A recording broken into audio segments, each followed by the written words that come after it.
Pertinente question, mais tout cela est lié à une mondialisation. Ce que vous avez cité au Sénégal, le pétrole, le gaz, ce qui se passe aussi sur l'uranium au Niger, bauxite en Guinée-Conakry. Plus anciennement, il y a le zircon aussi. Le zircon au Sénégal. Tout cela, ça va où? Ça va à une destination unique, le marché mondial.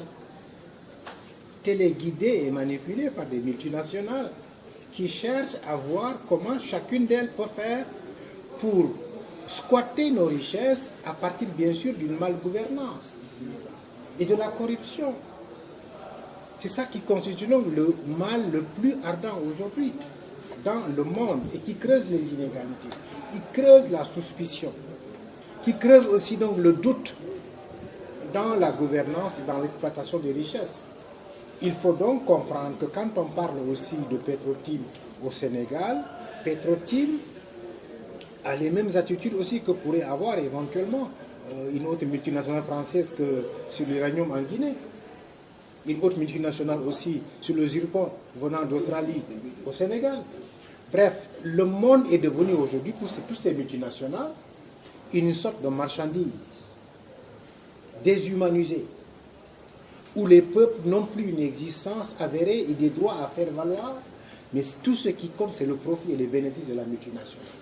Il faudra donc voir dans ce cas comment est-ce que ces multinationales manipulent les décideurs, manipulent les gouvernements du Sud pour accéder dans des conditions faciles à des contrats d'exploitation de nos richesses, et toutes les portes sont possibles pour pouvoir y arriver.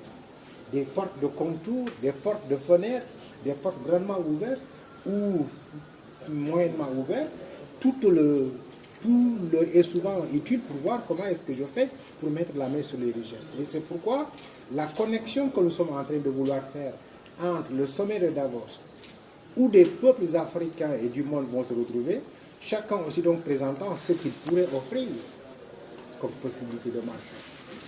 Mais l'autre aussi, voyant qu'est-ce que je pourrais gagner à quand on m'offre ces possibilités-là, et avec qui, et dans quelles conditions, et qu'est-ce que ça va me rapporter. Voilà donc pourquoi ce discours néolibéral de partage des richesses du monde dans les conditions atroces doit faire face à un discours aussi alternatif de résistance et de refus pour que le monde ne soit pas devenu une marchandise, mais reste un monde humanitaire, humain, dans la solidarité et dans une coopération égalitaire.